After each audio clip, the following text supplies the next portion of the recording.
Austin Reaves is the kind of story every basketball fan loves. An undrafted kid from a tiny Arkansas town of barely over 1,000 people who fought his way into the most glamorous team in basketball, the Los Angeles Lakers, from nobody to becoming a trusted teammate of LeBron James, from minimum salary to dropping 45 points on playoff contenders. But here's the catch. The Lakers might actually lose him, not because he's not good enough, but because he's about to get paid.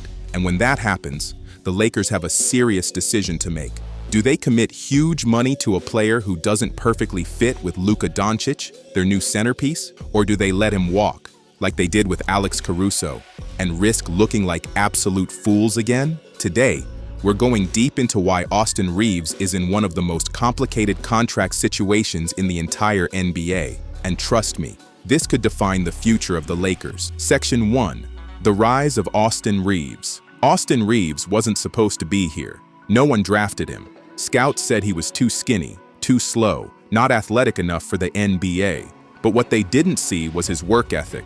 He chose to go undrafted so he could pick his own team. And the Lakers? They were the perfect landing spot. Reaves turned a two-way contract into a real rotation role. He played smart, tough, and, most importantly, earned LeBron's trust. Do you know how rare that is? LeBron does not hand out trust easily. Within 2 years, Reaves had gone from "who is this guy?" to "he's the third best player on the team." Think about it. The Lakers had just added another success story to their long list of hidden gems, right after Alex Caruso. Only this time, Reaves looked like he had even more offensive upside. Section 2. Why he wants to get paid. Here's the reality.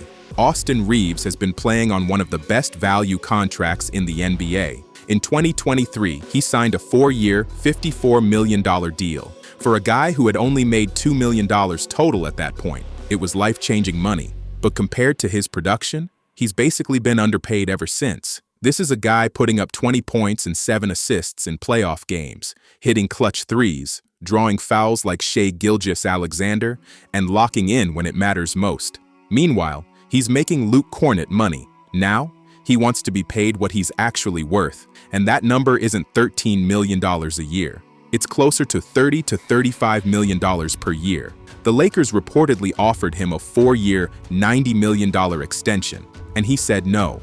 That's how much confidence Reaves has in himself. He's betting on free agency, where teams with cap space will be lining up to offer more. Section 3. The Lakers' dilemma. Here's where it gets messy. The Lakers' future isn't about LeBron anymore. It's about Luka Dončić. Luka is 27 years old, locked in for 3 more years at $165 million.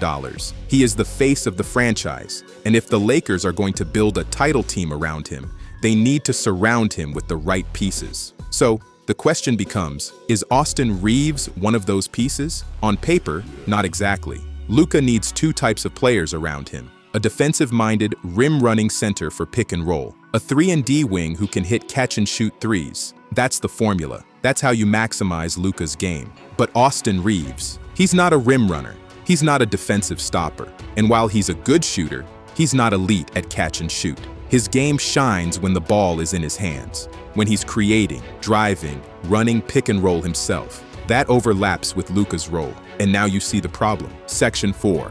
Why letting him go is risky. So, if Reaves isn't the perfect fit, why not just let him walk? Because that's how you end up with another Alex Caruso situation. Remember Caruso? Another undrafted guy. Another Lakers success story. Played elite defense. Helped win a championship. The Lakers let him go because they thought he wasn't worth the money. Now, they regret it every single day. Caruso turned into one of the best defensive guards in the league. If they do the same with Reaves, history could repeat itself. Imagine this. It's 2026. Austin Reaves signs with the Utah Jazz for $38 million per year. The next season, he averages 27 points, makes the All-Star team, and suddenly the Lakers are scrambling for a third option next to Luka. Meanwhile, fans are asking, why didn't you just pay him? Luka is frustrated, the front office looks clueless, and Rob Pelinka is on the hot seat. That's the nightmare scenario. Section 5. The case for paying him. So why should the Lakers pay him anyway?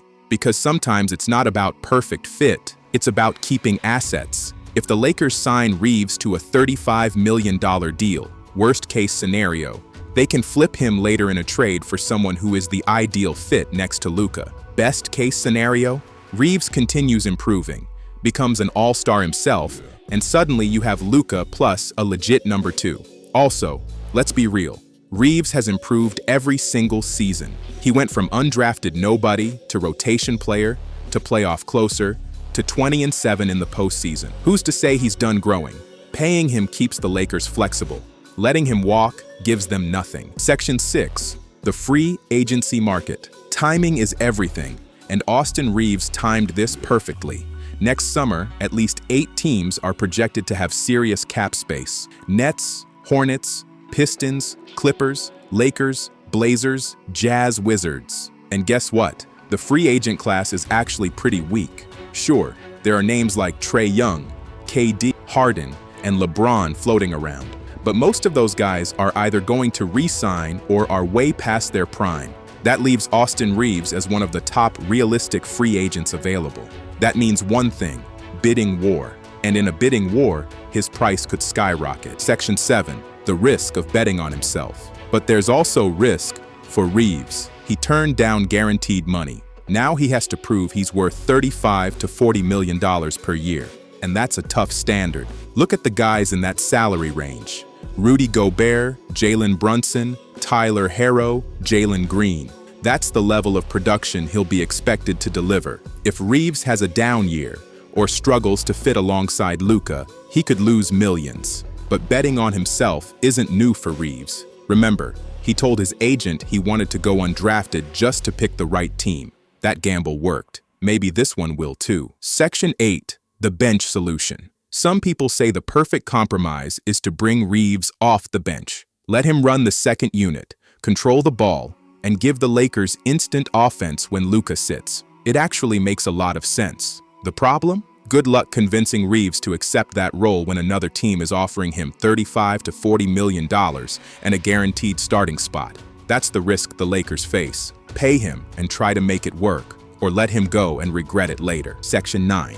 Looking ahead. So what should the Lakers actually do? The smart move is to pay Reaves now, even if he's not the perfect fit. Keep the asset, lock him up, and figure it out later. Waiting for some dream scenario in 2027 where Giannis or Jokic magically shows up? Yeah, don't count on it. Austin Reaves may not be the perfect sidekick to Luka Dončić, but he's too talented, too valuable, and too important to simply let walk away. Because the truth is, if they lose him, the Lakers might not recover. Outro. Closing hook. Austin Reaves' story is already legendary. From undrafted nobody to LeBron's right-hand man to potential $35 million free agent. The question is, will he be a Laker for life, or will the Lakers make the same mistake twice? If history tells us anything, letting him go would be a disaster. But one thing is certain, Austin Reaves is betting on himself again. And if his track record is any sign, he might just win big.